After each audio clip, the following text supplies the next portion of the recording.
You are watching Study Zone Class 15.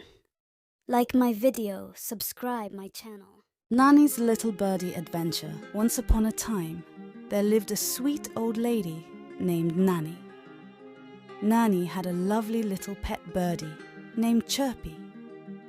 Chirpy was the most beautiful birdie in the whole wide world, with feathers as bright as the rainbow. One sunny morning, while Nani was busy making breakfast, mischievous Mr. Fox tiptoed into Nani's garden.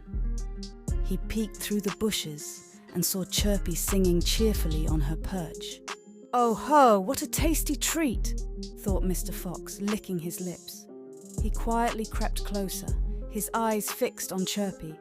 But Chirpy, being clever, spotted Mr. Fox. "Tweet, tweet! Danger! Danger!"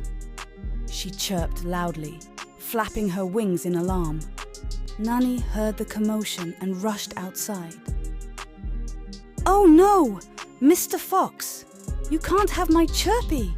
she scolded, waving her wooden spoon. Mr. Fox was startled and ran away, but not before grabbing Chirpy's favorite shiny bell. "Nani, Nani, look what happened!" cried Chirpy, hopping up and down in distress. "Don't worry, my dear. We'll get your bell back." Nani reassured her, putting on her sturdy boots. Together, Nani and Chirpy set off on a grand adventure to find the bell. They searched high and low, through the forest and across the meadow, asking all the animals they met if they had seen Mr. Fox. Finally, they reached Mr. Fox's cozy den. Nani knocked on the door, and Mr. Fox cautiously peeked out. "Mr. Fox, we know you took Chirpy's bell. Please give it back," Nani demanded firmly. Mr. Fox felt a pang of guilt and handed over the shiny bell. "I'm sorry. I just wanted a shiny toy," he admitted sheepishly. Nani forgave Mr. Fox and thanked him for returning the bell.